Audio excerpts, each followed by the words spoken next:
Reminder, you can watch the game. And after, there is a salsa party after the game at OTR. And there's also a recording in progress right now, Strutty. I'm not sure if that went over the air or not, but there's a recording in progress. So be careful what we say. Be careful what we say.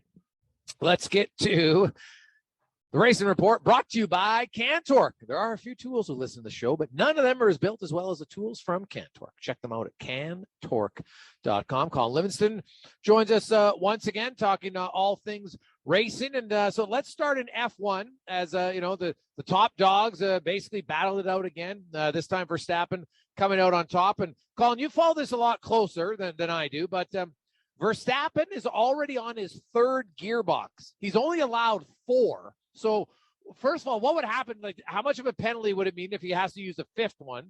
And why has he used so many gearboxes thus far? They have brought in a lot of their own manufacturing now. Once they took over Honda's engine production, they also started running their own gearboxes. Obviously, it's either a combination of a design issue within the gearbox or the fact that Verstappen is known to be very, very hard on equipment and very, very unrepentant with how he drives.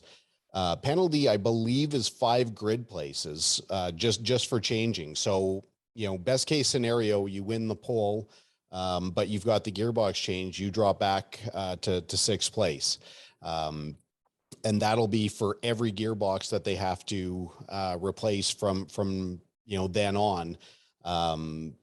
It also sounds like they're behind the curve on their engines as well. I mean, the engines have been very powerful, but obviously reliability has been an issue that, they're not exactly related, but Verstappen, in every race he's finished, he's won.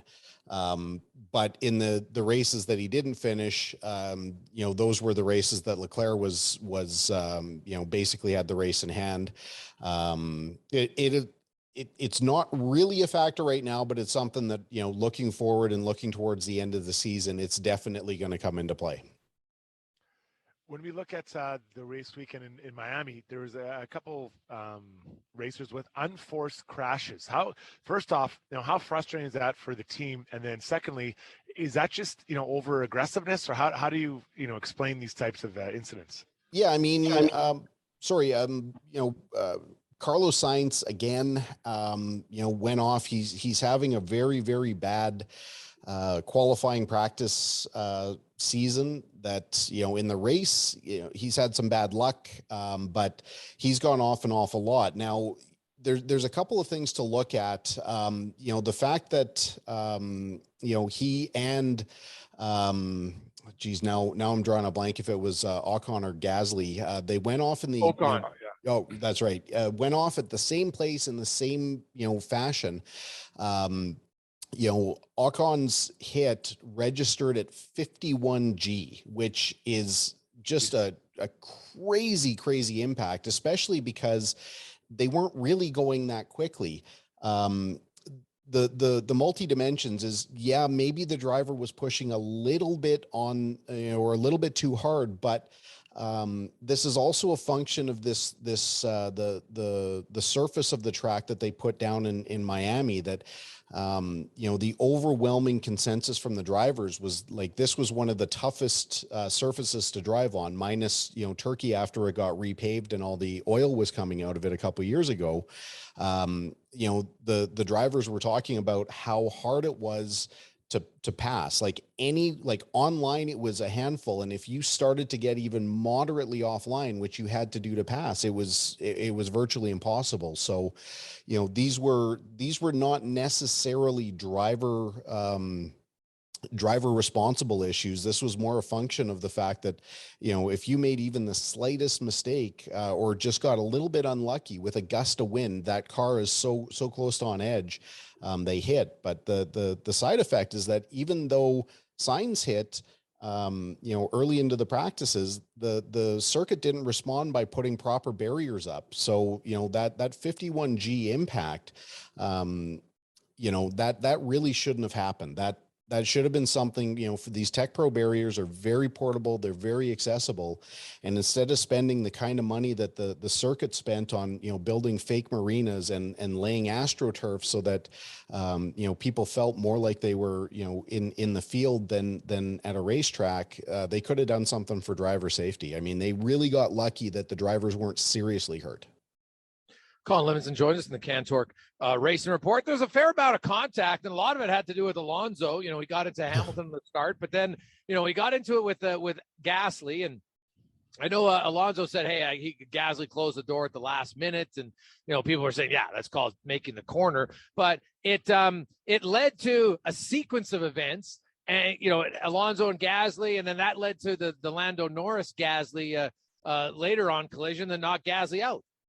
Yeah, I mean, it took a little bit to stitch it all together because they didn't really show it during the broadcast. But yeah, you're right. You know, Alonso made a very, very, very optimistic overtake attempt on Gasly, slammed into his right rear, obviously causing some damage.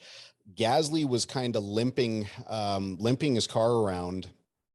The you know, flash forward to Lando Norris, and again, I'm fairly fortunate that I can download and I can look at all the in-car cameras, which include the team communication. So, you know, shortly after Gasly made the contact, who was basically the next car in front of Norris, the team let him know that he had sustained some damage and that he'd likely be an easy overtake, but they didn't convey how damaged he was and how slow he was going. When Norris came up on Gasly around a corner, you know, it was tough for him to see, and Gasly was on the radio with his team. So, you know, in that moment, it sure didn't look like he was paying attention. Slightly, you know, got out of line, clipped Norris's right rear, instantly punctured his tire. Norris did about 3 or 4 spins and his race was over. But yeah, all this goes back to Alonso making a really, really poor decision. Now, Colin, let's move over to NASCAR. And man, I know that contact is hey, if it's not rubbing, it's not racing, or whatever the saying is. But Logano's move on Byron, he basically just hammered him into the wall. Like, honestly, like that to me looked like it was from a movie where you guys don't really have any regard and like, this is going to be great for drama. NASCAR, they with every weekend, it just seems more and more that they're saying, hey, if the race is close and you want to take the guy out in front of you, you're totally allowed to do it. There is absolutely no repercussion for driving like a complete jerk in NASCAR. And it, you know, it's important to kind of call attention to this because these are things that people maybe don't really think about or don't realize.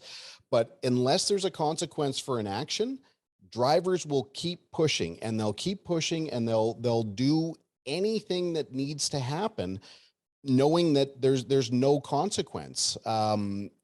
The you know, the move, if people didn't see it, you know, getting down, it was 2 laps to go at Darlington.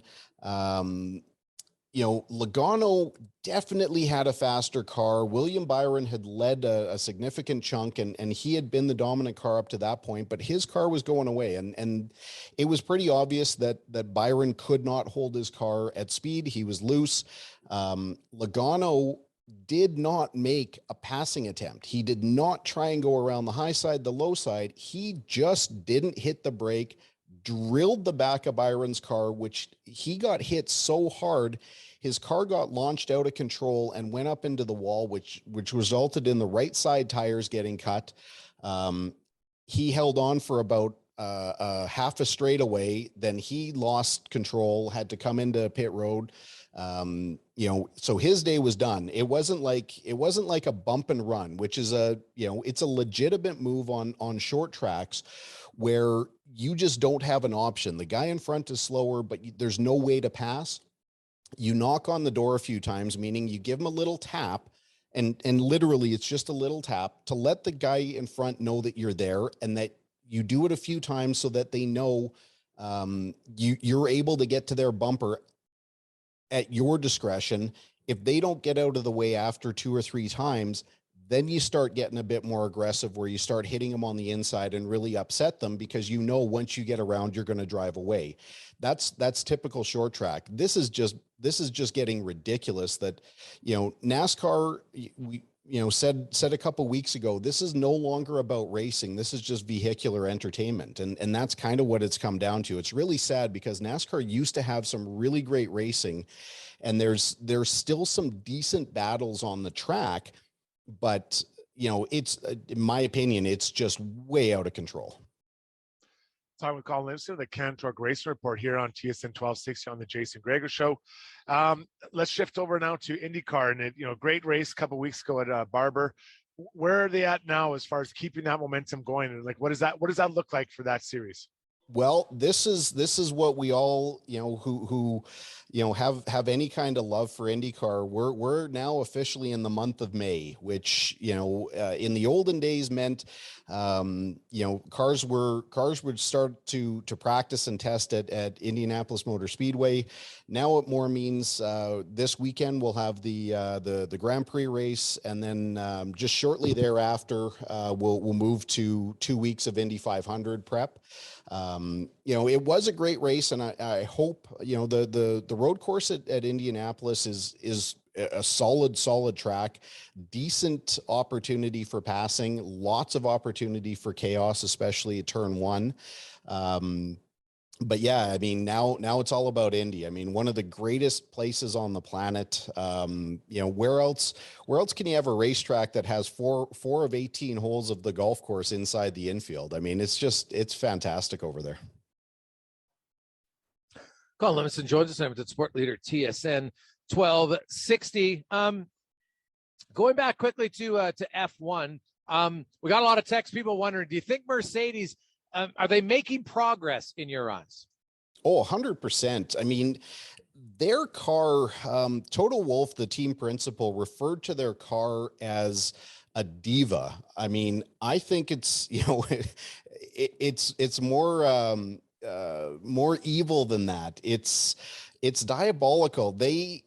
They had it in the window on Friday, where George Russell managed to top the practice charts, and they thought that they were going to have a decent shot at the pole on Saturday, but the car is schizophrenic, that like just a whisker different, whether it's, a couple of degrees of temperature, a little bit of wind, a slight difference to, their ride height, and the car goes back to being undrivable. So their window is extremely small, but the fact is that they were able to extract some of the goodness out of the car, and they keep referring to the fact that they know there's a fast car in there, they just don't know how to get it out yet.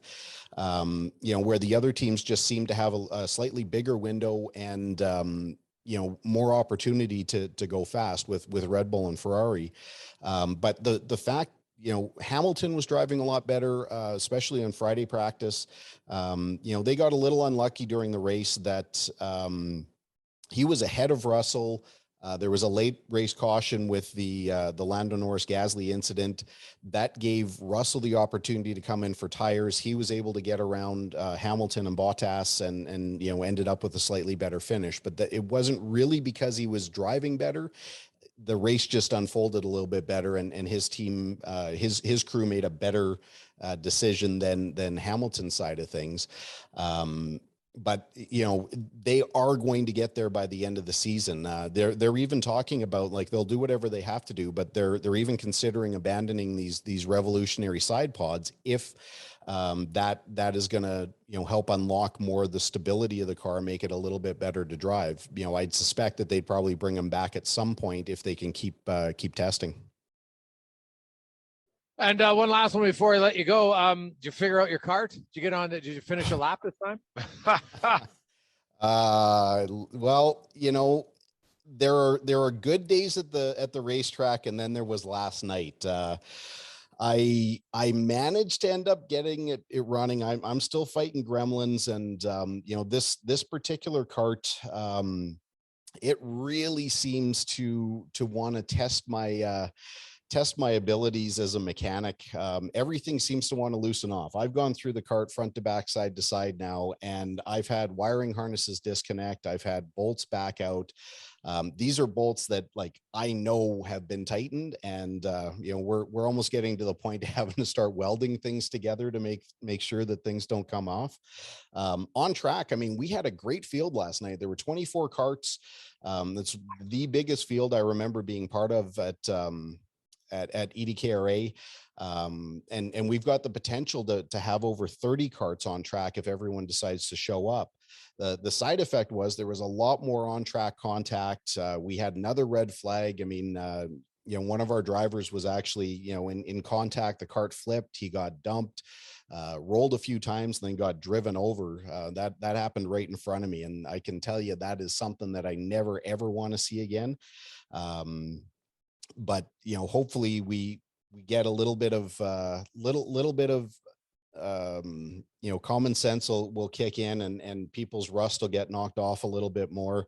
That'll let us have, you know, a little bit better racing, a little less eventful racing, and a few more smiles at the end of the night. All right. Well, good luck fixing it this week. If you need Strud's help or myself, just let us know, buddy. Top notch mechanics right here. Yeah. I won't turn anything down. Any little bit will help, I can promise you. Thanks. That's Colin Livingston in the Racing Report, brought to you by CanTorque. There are a few tools to listen to the show, but none of them are built as well as the tools from CanTorque. Check them out at cantorque.com.